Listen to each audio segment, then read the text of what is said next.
Good evening, everyone. Welcome to a very gay literary happy hour. I am your host for the evening, Nicole Tallman, and this is a reading sponsored by Jackleg Press, an amazing independent press out of Washington, D.C. And we are joined today by three really, really, really amazing readers. We have Caridad Moro-Gronlier, we have Dustin Brookshire, and we have Rita Mookerjee. And for those of you who may be new to the series, I just want to just go through a few little housekeeping rules before we get started. If you aren't reading, I'm just going to ask you please to mute yourself so that we can preserve the quality of the audio for everybody present and for those who might want to listen later. Also one cool feature, we have our three featured readers. They're going to each read for about 15 minutes, and then I'm going to save 10 minutes at the end for an audience open mic. So people can read a poem of 2 minutes each if they want. So the first five people who want to drop their names into the chat to read a poem of 2 minutes or fewer, we'll let you do that. And if people don't want to read, that's cool too, but just an opportunity for audience members to be part of the reading if they would like to. So with that, I'm going to kick it over to my friend Caridad. And also, I'm going to be dropping links to our readers' books in the chat because I'd really love everybody to support our readers and their books if you have the means to do so or order a copy for your library. That's equally as cool. So, without further ado, my friend Caridad Moral-Gronlier. Hi, thank you, Nicole. Hi, everyone. And before we get it started, I just want to wish you a very happy birthday eve because we are celebrating the big one for you. But you wear it well, darling. You wear it so well. I happen to be at a residency in Minnesota in Florida. And I don't know, 20 years ago, Maureen Seaton had told me about it. And she said to me, "You'll be there one day." And when she said that, I was a fledgling poet. And I said, "Oh, I don't know. I don't think so." And she said, "You'll be there one day." And I am here today. And I don't believe in accidents. I believe in the universe and in connections. And it just so happens that Maureen is a link between Dustin and Nicole and I. So it's very appropriate. And this is a very gay poem. E- and I'm going to read it. I've never read it before, but it's based on my interaction with Maureen's book, Furious Cooking, which taught me in many ways how to see as a poet. So, postpartum, a conversation in letters never sent for Maureen Seaton. August 2002. It's true, I'd always loved the delicacy of your hands, the way they held me as if I were priceless. The Sculpture Garden. All of the epigraphs are by Maureen. Dear Maureen, a woman I am in love with came to see me this afternoon. She brought calla lilies, a six-pack of blue onesies, and a copy of Furious Cooking. You're going to love this book, she said, and placed it into the hand I stretched out toward her. I took the book, but I didn't believe her. I was 1 week postpartum and all about my newborn, awash in hormones and inadequacy. She was a first-year grad student and all about you, awash in sonnets and queer theory. We were miles apart, but your lines of verse floated in the chasm between us, a tether. I grabbed it and began to read. September 2002. Everything you ever hoped for could come crashing in like God's foot while he lies in heaven with his big cigar and his TV blasting static. The Queen of Jersey. Dear Maureen, how is it that I have lived for 33 years? La edad de Cristo, my mother says. And I'm not sure if that means I'm at a prime age for crucifixion or resurrection, without ever having known the true meaning of exhaustion. How many times have I used the claim of fatigue as cajolement, cudgel, entreaty, excuse, without really knowing what I was talking about? This weakness is an entity, an incubus that has hollowed out my bones, wrung me out until the only thing I feel is ache. I've lost my gait. I shuffle. I can feel every ounce of strength leached away in droplets of breast milk that take the best of me. But even my best is not enough to satiate my baby. September 2002. I am so tired, and it's the end of the day, and my well is dry. I say, oh God, go to sleep. A brief history of faith. Dear Maureen, every feeding is a cross-country marathon. Every snatch of sleep is a sprint. October 2002. She said, there is nothing I would ever do to harm you. The Queen of Jersey. Dear Maureen, I am terrified of the La Leche League lactation dominatrix who calls me every day to inquire about my milk production. She is as stern as a sergeant. You're not hydrating enough. Don't tell me you're one of those lazy mommies. It's not hard. Why are you making it so? She tends to soften if I cry. I always cry. But mostly, she's consistent in her insistence that I must not give up. Every mother can make the milk her child requires. Are you a loser, mommy? The unsaid lurks in the buzz of the landline between us. I am a loser, mommy, because my baby is still hungry. I am a loser, mommy. What the fuck, they say, and hurry home to safe food, yours, a rank hint of ablution and sacrifice, although no one recognizes the danger. Furious cooking. November 2002. It is said that she lay in bed 3 days and 2 nights while her body slept off. She awoke to the sound of water breaking and left her bed to begin a new life. Cannibal women in the avocado jungle of death. Dear Maureen, after telling my mother that at 3 months the baby is still waking up every 2 hours to feed, she informs me she's had enough of my mammary martyrdom and shows up unannounced at bedtime. She slips the baby a bottle of contraband formula as I take the shower she insists I need. Honey, you need a good cleaning. Your face is covered with a dark green veil and your eyes have lost their watery sheen. Cleaning St. Anne. By the time she confesses what she's done, the baby is fast asleep and I am too weary to fight her. Instead, my child and I fall into a 6-hour stretch of slumber that surprises us both. The next morning, I leap out of bed, not because the baby has cried me awake, but because he has not. I offer up promises to the ceiling as I run to the crib, terrified that SIDS has claimed him because I decided I was worthy of sleep. Loser mommy, loser mommy, loser mommy, but there is no tragedy to be found in the crib. He has smiled himself awake. When I lean in to pick him up, he holds his arms out to me, and it feels like grace. The power of the world is round. Bomb, uterus, cul-de-sac.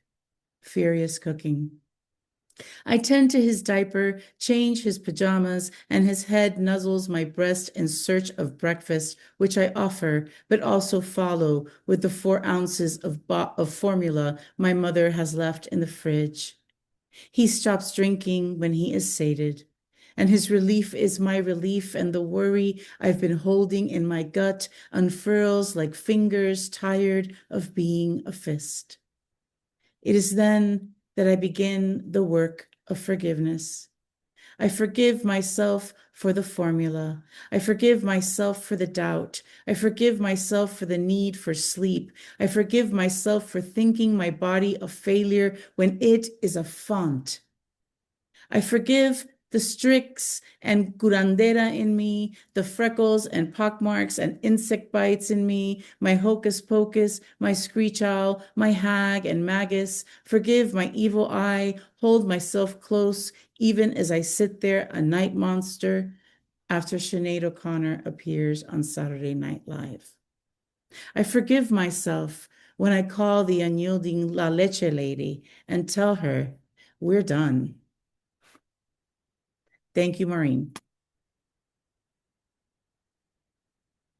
Um, Here's another one. We wrote an anthology. I contributed to an anthology when I was straight, where all the poets wrote their take on the poem by Maureen Seaton, When I Was Straight, and here's my take. When I was straight, I married a straight man and stayed married for 16 straight years. I said I love you straight-faced, but I knew the truth. I was no straight arrow. My parents thought I held a straight flush when I brought home a boy with straight blonde hair and blue eyes, a real straight shooter who asked Papi if he could take me off his hands. Straight away, Papi said yes. I was 20, and it was time to straighten me up and out of his house. He thought that straight-laced Americano would make me walk the straight and narrow, straight jacket my mouth, and remove the straight-edged razor from my demeanor. But that boy thought I was straight up awesome, even though I felt straight up awful that I wasn't straightforward about kissing my best girlfriend, or just how dire the straits of my desire for her were, a want I was not straight bred for. For 16 years I tried, but I was never straight with him until I walked straight out the door. I'm going to do one more, and then I'm going to close with a poem for, how am I doing time? Yeah. On a poem that I'm going to read with my fellow reader, Dustin, that we wrote together coincidentally at a table at the Betsy, sitting with Nicole on the day that Maureen passed. There are no accidents. We don't plan it, but I do believe there's magic to be found, and poetry is a way to find it. Speaking of magic, you may not believe me, but there's an Embassy Suites in West Palm Beach that has a pair of swans in it swimming in the lobby. And that's begging for a poem, so I wrote it. On seeing swans at the Embassy Suites. The swans are unnaturally beautiful. They mate for life. I wish they could talk. I have questions. Suzanne Finnemore. I wasn't expecting swans. We were partial to dark corners, oak-paneled lounges, smoky with scotch and cigarettes, stories we spilled across the bar. But that night, you offered swans. Their pearled splendor an indelible offering I mistook for a sign of what our lives would be. Long-necked beauties swimming through a basin of years. I was too enamored with the spectacle to consider the cost of their captivity. The clipped wings, the endless glide through water pumped fresh with oxygen and chlorine, artifice that stained the ivory plumage of what was once pristine, the memory of flight alone propelling them forward. Thank you so much. Dustin, you ready? Let's do it. So we wrote this poem in tandem. He would send a line, I would send a stanza, I would send a stanza. And it's one of my favorite poems. So thank you. I love to read this, and I love to read it with you, my friend. So The joy you of start. Dustin wants to write a poem with Caridad. Inspired by Nicole wants to write a poem with Maureen. Dustin is writing this poem without his secret weapon, Kirkland brand Pinot Grigio from Costco. Dustin is writing this poem hungry since he's on another diet, but he swears he won't get hangry. Dustin wants to know what Caridad is having for dinner. Caridad means to tell Dustin she is having grilled chicken and spring mix for dinner, but it comes out as spring chicken and grilled mix. Caridad laughs at the gaffe because it sums up her youth when all she ate was grilled chicken and spring mix in public, that is. Caridad sighs with resignation when she says, I got fat anyway. When Dustin hears Reed thinks the word fat, he thinks of Sordid Lives. How Bonnie Bedelia's character Latrell removed the husky label from her son's jeans, sewed on a slim label in its place. Dustin's mother used to ask him, Do you want to be fat like your father's mother? Then add, Don't tell your father I said that. Don't tell your father, is what Caridad's mother says when they slip into the Orange Julius at the mall for a midday pick me up, teeming with all the sugar he doesn't allow either of them to have. Caridad's father monitors her mother's weight and dress size, which is why her mother bursts into tears when the maroon size 8 slim-hipped polyester bell-bottoms she's been eyeing don't fit her size 10 well-hipped body. Don't tell your father, she says, later at home, as Caridad watches her remove a size 8 tag from a puppy-approved pair of pants and replace the size 10 tag on the new pair she brought home with it. It is painstaking work that requires tiny snips, a practiced stitch, a lie ever ready on the lips. Caridad never tells. Thanks so much, everyone. Oh, thank you, Caridad. Nicole's gonna kill me for this, but I think we should come off mute and sing happy birthday to her. Like, I mean, her birthday's tomorrow. We should do this, right? Like, come on, people. I need to see people coming off mute. Join I'm me. not gonna kill you, but do you really need to do that? Okay, fine.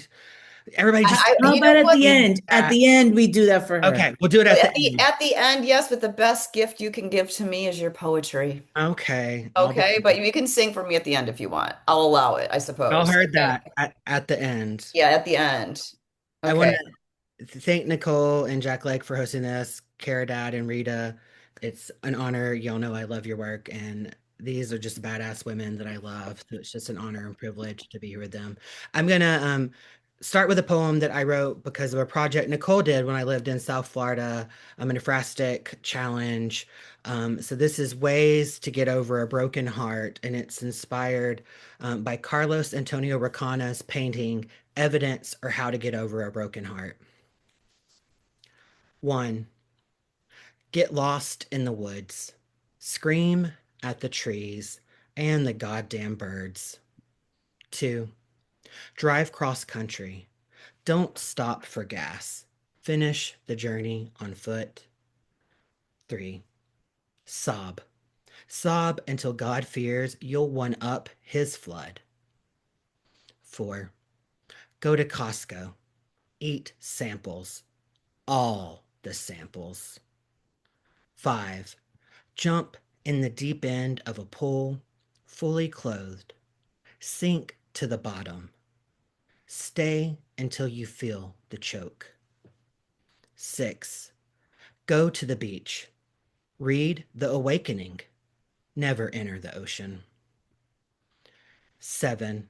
Reach into your chest, pull out the heart shards, drop them in the disposal, flip the switch. 8. Remove the remnants of Cupid's fucking arrow. Use the art of kintsugi to meld a stronger heart. 9. Repeat as needed. Another person having a birthday on Monday is Nancy Reagan. So I thought that I would read a poem that Nancy Reagan inspired. It's a villanelle. I love villanelles. The Nancy and Ronnie Show. It has an epigraph. I spoke with Mrs. Reagan about the attached telegram. She did not feel this was something the White House should get into. Mark Weinberg, a Reagan staffer. In 1986, Nancy Reagan said, just say no, next to her husband on national television, a glimpse into the Nancy and Ronnie show. Her slogan's origin, if you didn't know, Nancy said it with motherly precision to a little girl in Oakland. Just say no. A spark, the movement began to grow.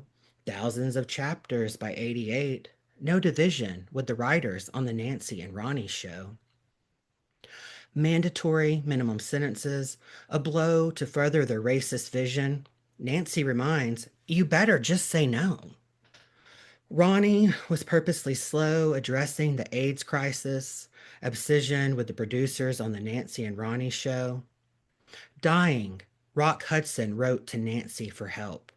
Though they'd known each other for years, her decision, she told her people, just say no. AIDS won't air on the Nancy and Ronnie show. I don't know. Do we have any Days of Our Lives fans in here? So last week, Deidre Hall celebrated 50 years of being Dr. Marlena fucking Evans. So I'm going to read two Marlena inspired poems. I should write soap operas. My neighbor, well, technically, she isn't my neighbor since she lives on the other side of the building, two floors below, appeared with a baby a few weeks ago. I've been meaning to tell Paul about the baby, but the daily humdrum of life, work, rest, right has blocked my thoughts. But today we were walking Daisy and turned a corner, and there she was, baby strapped to chest, with its legs slinging. I think it might be a boy, but I'm not sure. All the other times I've seen it, it's covered in a red blanket, which is no help since red is like yellow where babies are concerned. Anyway, I'm losing track of my point. I think the baby's stolen. Paul tells me she's probably babysitting. I say she probably stole it. Then add, but not from another country, as if this legitimizes my comment. Paul rolls his eyes and tells me she can steal the baby in one of my poems, but that's not why I'm writing this poem. I'll admit I'm the kind of guy who enjoys a giggle when I hear about someone objecting at a wedding. I'll admit I've watched soap operas since I was 8 and rooted for the villain most of the time. I adored Vivian and Sammy on Days of Our Lives. My mother threatened to quit taping episodes when I cheered for them. You might not know. Sammy stole her baby sister. Well, she stole her half baby sister, but only she and her cheating mother Marlena knew about the half part. I'm not saying this is the case with the mystery baby in my building. I'm only saying it's okay not to accept what's in front of you at face value. Poem in which I reflect on days of our lives after receiving a possessed Marlena t-shirt for my birthday. For Emma. The highlight of my sixth grade year was Stefano hypnotized Marlena in yet another attempt to coerce her to fall in love with him.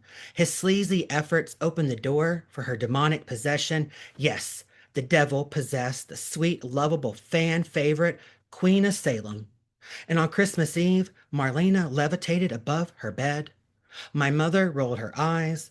My Southern Baptist aunt said she might have to stop watching the show. She didn't want to invite devilness in her house. I lived for Marlena's possession. I studied my mother's copy of Soap Opera Digest, taking in every detail of how the producers used air pistons to make her bed shake with earthquake force. I was enthralled with the dark circle under her fiery red eyes. I loved the absurdity of the time Marlena morphed into a panther, Marina's guttural demonic voice that I mimicked until my throat hurt. I couldn't wait to watch Little Miss Goody Two Shoes as evil incarnate. Remember that chandelier that almost took Billy out at her wedding, or the scissors incident with John, or the swarm of bees she sent to attack Sean. Naughty, naughty Marlena. I never judge her for the violence against Stefano. Unwanted male infatuation, one of the realest plot lines of Days. Even my mom cheered when Marlena strangled Stefano and later tossed him from a terrace. I loved that for once I could easily join a conversation with the boys in school. Marlena's possession deemed cool by preteen country boys, and I could hold court with all her devilish details until John ruined everything with an emergency exorcism. This is another Villanelle. This is a collaboration with Allison Bovens and Christiane Weeks Rogers, who I volunteer with at Small Harbor Press. Villanelle for people attracted to men. I'd make a list of men I hate, but it'd be too long. I'd throw rice above my head, watch and listen for a message in the grain drop song. Recall the times I thought I was in love but was wrong. Instead, I green and cool my eyes awash. New sights reveal the list of men I hate is long. I dumped a guy once, caught him sniffing my thong. I carve out my lungs with my fingers, notch knife scratch tallies across my dresser, a dedicated song. I'll sing until I pull out a lyre to fire up the old bong. I'll remember cigarettes fondly, smoke and scotch. I'd name my vices after men, but the list is too long. To love men, hell, to love it all, you gotta be strong. I fucking love myself, wild and debauched. I don't need to listen for a message in the grain drop song. I won't tolerate men telling me my happiness is wrong. I stand in the sheeting rain, perfect, not blotched, celebrating what I love, a list never too long. I can find happiness, my groove, in any goddamn song. Um, I have a this is a prose poem titled A Friend and I Discuss Horrible Men at Dinner on the Final Evening of AWP. After I insist my friend finish the shrimp, she insists I eat the remaining oysters. I tell her about the editor who is drunk. Everybody, hello. Sorry, I, go ahead, Dustin. I muted the person. Go ahead. I tell her about the editor who was drunk at the Renaissance bar last night. The editor who only left space between bodies if a man was by his side. Icky, I called him. I saw no line crossed, I emphasize, but his actions made me feel icky. I mentioned his behavior to his peers at the bar. One shrugged, another said, "That's just how he is." My friend swiftly pulls out her iPhone from her purse, places it by the small plate stacked with oyster shells. "This is my list of horrible men," she explains, "and there's evidence to support why each is here. There's the poet in Ohio convicted of felony rape. The court documents were shared on Twitter. She adds, I text a friend in Ohio, and she confirms she's aware. Her publisher warned her. Then there's the grandpa who emails dick pics to journal editors when his work is rejected. Next is the poet who blames Andrew Tate types on feminism. The screenshot of his tweet saved below his name. That motherfucker was edited. When is it our time to talk? I told her to add the Georgia editor who called my friend a fucking cunt when she turned down his advances after an acceptance. We both reached for a lobster tail, recalling that a mutual friend told us about the workshop leader who tried to coerce an intern to leave a reception with him. His wife had only left for bed a few minutes earlier. The man has two strikes. After a friend's transition, he misgendered her all weekend, complaining, "You were a man for 30 years. I want these men to know, I know, and others know. We all know your names. We won't be silent. If you're reading this and think, is this poem about me? I hope karma eats you alive as ferociously as my friend and I ate our Maryland crab cakes at the Rusty Scupper, licking our goddamn forks clean. And I'm going to end and close with a newish Villanelle. Villanelle for straight men. A cocky man will always has something to say. Sends a selfie with his shirt pulled up to his head. Tell it to my abs, he texts. Ego on display.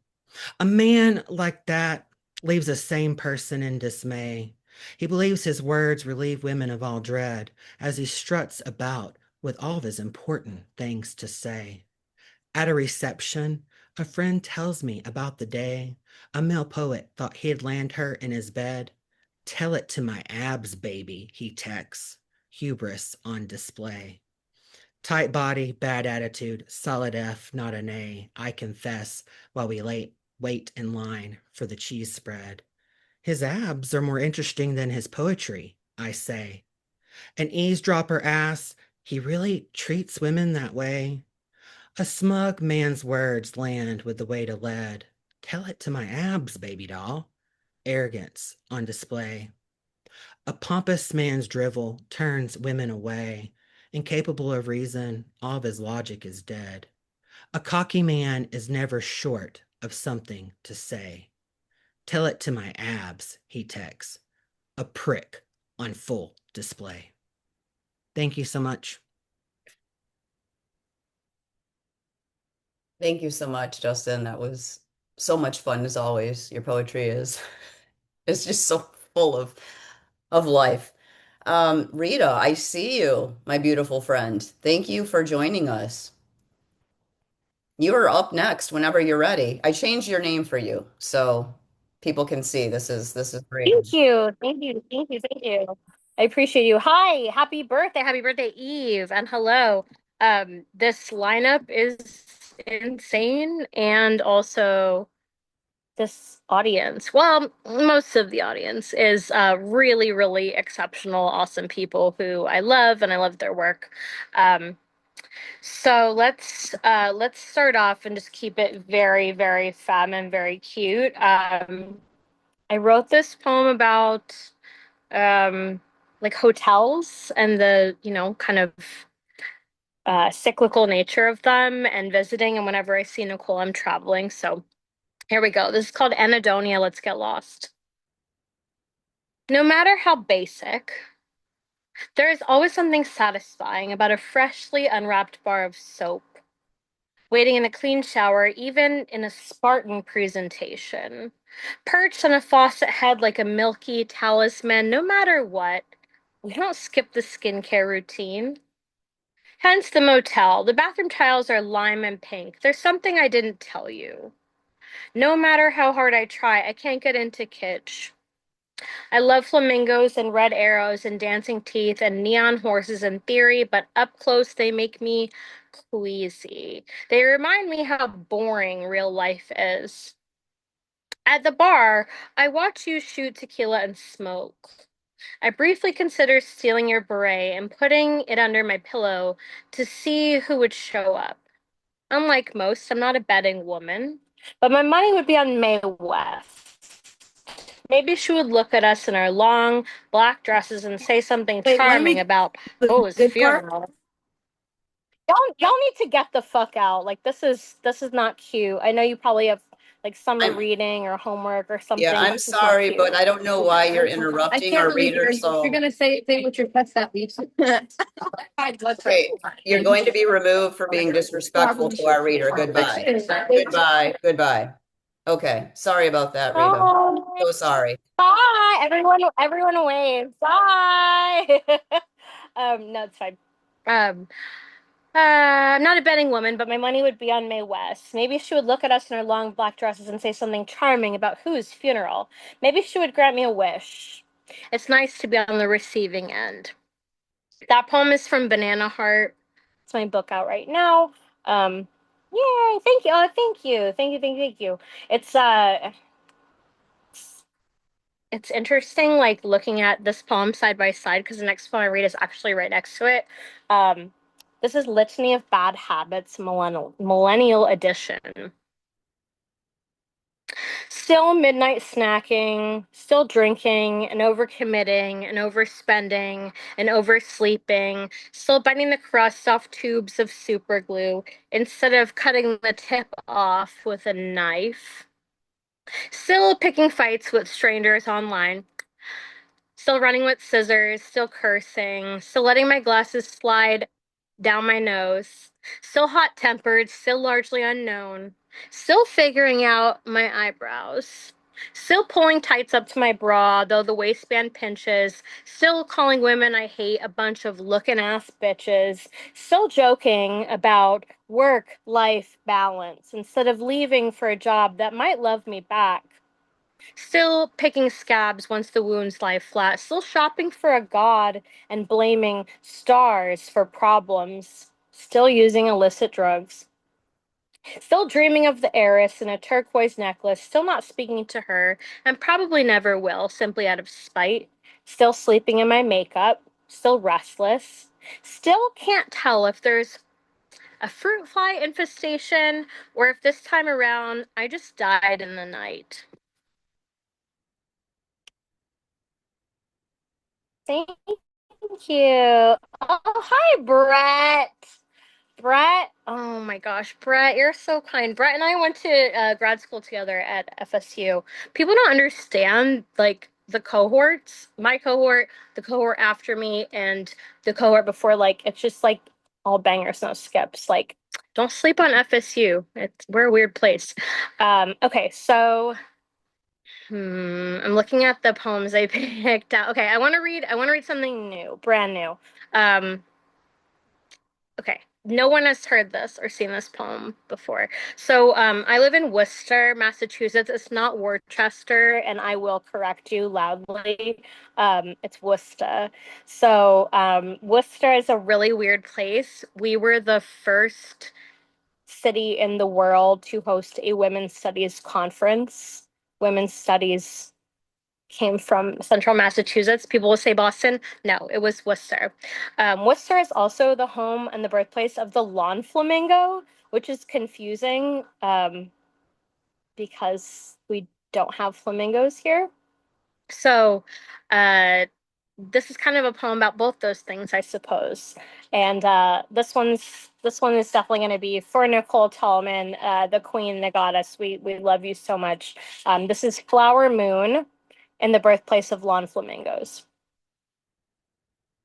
Off Grove Street, there's a house with a chain link fence, and when the wind picks up, all these flamingos get lodged in the diamond gaps like a troop of young soldiers. Of course, a group of flamingos is a flamboyance. And these grasshoppers in high gloss plastic hide the truth that real flamingos will beat your ass. People don't expect that because they're pink. Rookie mistake. They're savage and eat a lot of shrimp. The only two commonalities with the people here in Worcester, where Don Featherstone, that's the founder of the Flamingos, toiled over a mold to render those beaky beasts far more eye-catching than a silly dog or a little girl with a watering can. In that thick home and garden catalog, housewives were promised elegance, now a joke in itself. But the birds call back to days when folks spent time on the lawn. My mom would hiss the obvious when we passed Pinky. But then she'd beam as she strolled to the tower rose lattice, the little bird forgotten as she waved to a neighbor wrestling a scaly garden hose. Thank you, thank you. I have a quick one. So a lot of y'all probably know about the Radium Girls. So these ladies who, primarily in New Jersey and Pennsylvania, painted the watch dials, so that they would glow in the dark. And much, much, much later, we found out that you shouldn't put radium in your holes, especially not your mouth, because you'll die. And they all did quite horribly. So a lot of us, I think, like I can think of 10 poets off the top of my head who have written on the Radium Girls. But I'm writing all these poems about the end times, so I wrote this one, Attention, Radium Girl. Our teeth are gonna fall out anyway. Why not enjoy a little dazzle with all the doom? I need pretty depravity while I decay with someone like a Radium Girl who tongues her paintbrush to perfect its point before working on all those clocks. After her shift, she coats her eye teeth in the stuff, even wears radium lipstick that gleams like tumbled garnet. These days it's always hot, but my Radium Girl and I don't mind. We tend to one another in delicious distraction, which is just as well because both of our jobs are killing us, maybe not even slowly. So at 12, we do poison poppers and see who looks better worn like a ring. I hate the sunrise, so my Radium Girl slides my eye mask down while her little left hand winds through my split ends in a cage that I'm glad to be in. Okay, last one. So I sometimes am very, very, very loud in my denunciation of old dead white male poets. However, I revisited Baudelaire like 3 years ago, and that motherfucker was funny. So I was rereading Paris Spleen and was just really taken with this little tiny piece he has called Get Drunk. So it's not even about alcohol. You'll see that soon. But this is my birthday wish for Nicole. Thank you, everyone, for making space for poetry. And get drunk, but on your terms. You'll see what I mean in a minute. Here we go. This is still life with a bottle of Moet at the Chateau de Fontainebleau. Get drunk, Baudelaire instructs us, and he lets you pick your poison with wine, with poetry, or with virtue. And what can I say? I'm just a humble student of literature, a textual devotee. He promises that the stars, the wind, the birds, and the waves all want us to be drunk. Leave it to the French to nail an endorsement. Plus, in 1750, Jean Antoinette de Pompadour declared that champagne makes women more beautiful after they drink it. Her breasts served as the blueprint for crystal coupe glasses, and that's the thing about the French. They understand the value of hedonism and the urgency of being a bad bitch. You didn't get to be the it girl in Louis XV's clique by acting modest. Baudelaire warns time is gonna kill you anyway. Don't be fucking basic. And maybe I'm paraphrasing.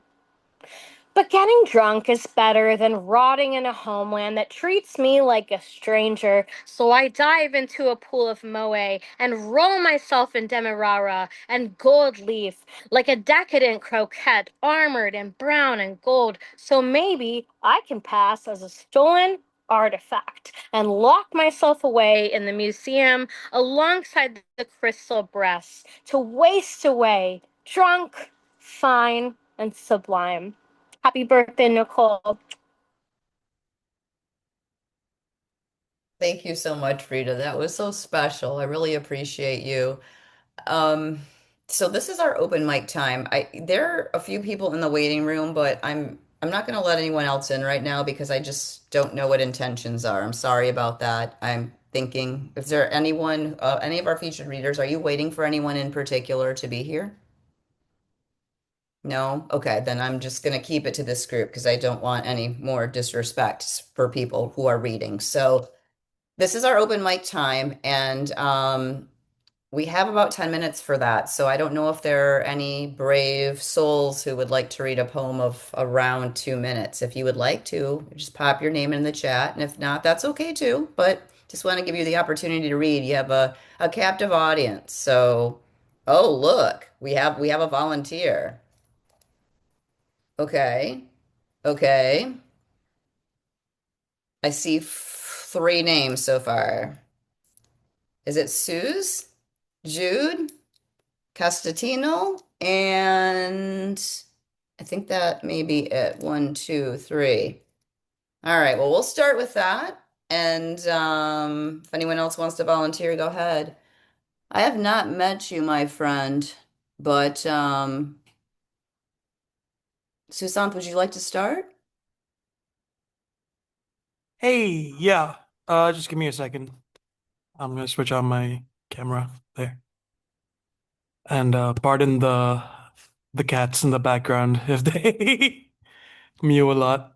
But okay, so this one is called Bless Them Into Shape. Shirt, stomach, hair, walking style, voice, who he came with, who he did not come with. Already aunties asking if they want answers to sing songs about your meat sack coming home. The mechanical animal, socially sacred, the first layer of conservative defense, gatekeeping your life from ever being happy or loved or pleasured. Are you still single? Eating properly? Put on weight? Lost weight? Working where now? No plans? Any girl? Why you look like that? Fashion, huh? Styla, be better, no? Check the body, make him marriageable. Any girl, bless him into shape. If you eat too much, greedy. Too little, rude, depressed, unwell. Non-vegetarian, moral issue for some people. Standing alone with a plate, suspicious. Eating happily, not suffering enough. Not eating, biggest problem in the world because how? No wife, no girlfriend, no settling down, too much softness. Not enough performance of manhood. Check the body, make him marriageable. Any girl, bless him into shape. Maybe you laugh wrong, sit wrong, know too much about fabric, too little about property or children. The family doesn't need queer to inspect him queerly. Can he provide? Can he reproduce? Can he be corrected? Can he be paired? Can he be explained to neighbors and family friends? At a family function, at a showroom, at a butcher counter, at a matrimonial app. He has also learned to scan himself. He adjusts his posture, lowers his voice, chooses where to stand, what not to say, laughs at one joke. Avoid some uncles, cousins, and far-flung acquaintances. He practices invisibility. Check his body, make him marriageable. Any girls, bless him into shape. The body becomes his resume, the body becomes his product. Blessings become threats.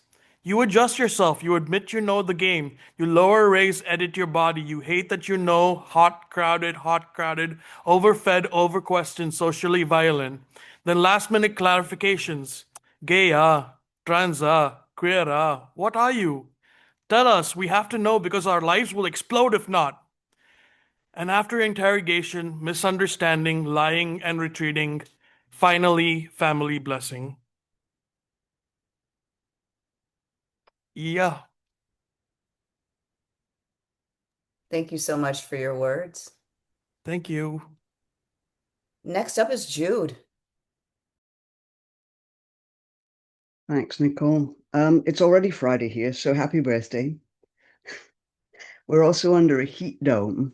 I put on a shirt specially for this because even now at midnight, I don't know what the temperature is, but earlier today it was like 108 degrees here in central Portugal. So I thought I'd read this poem about Mars, the planet Mars,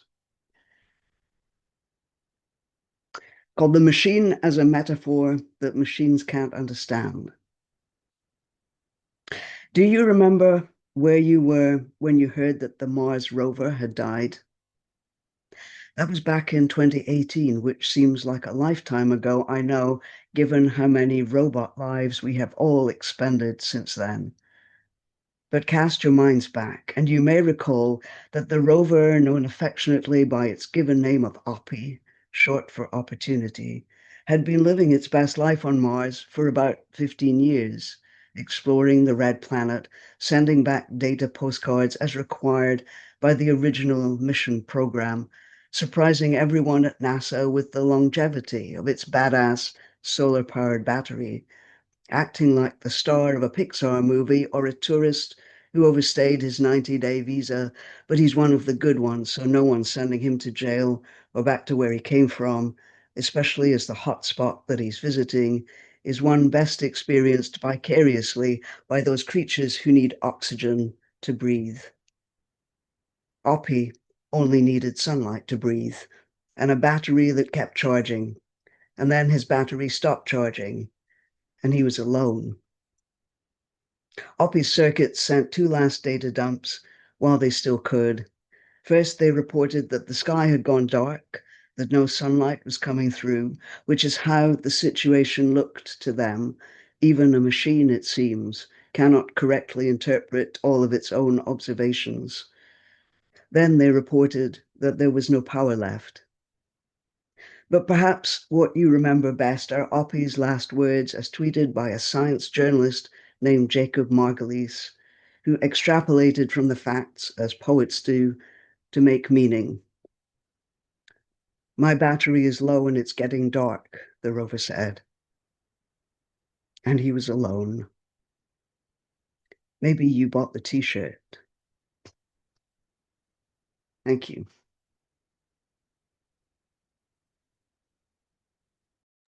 Jude, you're amazing. Thank you so, so much for your words. Next up is Costatino.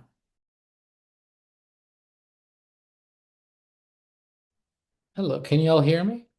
Perfectly. Okay. Thank you for organizing this, by the way. It's my first time here, so thank you. All right. So this one's titled Pointer and Orange Moons. Mom's pointer finger, a closet of grandma's hand-me-downs, rheumatismed joint and a procedure for peeling. Like grandma, mom digs into crusts of orange moons, digs into sweet spots. Then her thumbs mine out the rest. Tectonics, crack dropped in fragrant charities until only cores remain. Lava, ooze, hands. Don't conflate procedure with truth, but every day a gnarling finger apocalypses orange moons for the pulp, alethics, useless things tossed out a closet, heaps left after an incisive peeling of the heart. Yeah, thank you. Thank you so much. We have room for two more people if anyone wants to read. Otherwise, we'll call it a night. Anybody else want to read? No? Okay, well, I will tell you again, once again, the series is the first Thursday of every month, uh, barring holidays, of course. And we're working on the August lineup, but I will drop a little hint that I think it's going to include Ben Klein and Richie Hoffman. So we'll see. It's going to be a good reading. If so, I'm working on that third slot. But and also anyone who's here, if you have a new book out, please always feel free to let me know that. I'm trying to focus on obviously LGBTQIA plus readers who have new books out so that we can help promote new works as they come out. But not that I want to exclude anyone, but that's just what I'm trying to do is try to help generate some press and some publicity and opportunity for authors with new books out through this series. So that's my goal, and I appreciate you all for being here and always being supportive. I'm sorry for the slight glitches that we had there. I'll try to figure out a way to work around that happening in the future. So I'm going to go ahead and end it now. Wait, Dustin, if wait. you want to sing for me, the floor is yours, but it's going to have to be a solo a cappella. You said that we could, but I did want to do one plug. The Maureen Seaton Book Prize for LGBTQI plus emerging writers. If you identify as LGBTQI plus and you have not published more than two books, you qualify to submit for this prize that has a $1,000 cash prize, and then you get 44 copies of your book instead of the normal 25 with the press because Maureen was 44 when she published her first full-length collection, and that is through Small Harbor Publishing. So please share that with your friends. It does have a discounted entry fee of 15. Normally the full length contests are 25, but we did some fundraising because Maureen was about accessibility. But when you're paying judges and giving $1,000 cash prize, you can't have a zero entry fee when you're an indie press. But with that, I think we should come off mute and sing to Nicole because she said we could, but I can't sing alone because I'm a really shitty singer. So who else is coming off mute? Are we gonna do it? We ready? We're gonna do I'm this? here for it. Let's hear it. Right. I see some people still on mute, and I'm a little sad Here we about that. go. Here Let's we go. go, Dustin. Let's Just waiting go. for One, you to lead two, us. three. Happy Happy Happy Birthday birthday birthday To to to you. you. Find the you. key. Happy Happy Happy birthday birthday to to to to you. you. you. you. And the tempo. Happy Happy birthday, birthday, Dear dear dear Nicole. Nicole. Oh, Happy Nicole. Happy happy birthday birthday Birthday to to you. you. That was and many fantastic. more. I mean, the range of voices, octaves, tones, that was poetry, my friends. Thank you. Thank you so, so much for spending this birthday eve with me. I really do truly appreciate you all. I'm so grateful to share this space with you. And I hope to see you next month too. And I hope you have a really great night and a long holiday weekend for those of you who have the opportunity to celebrate a little extra. So take care. And I look forward to seeing you all soon. Thank you so much. Thank you. Thank you for your words. Have a great night.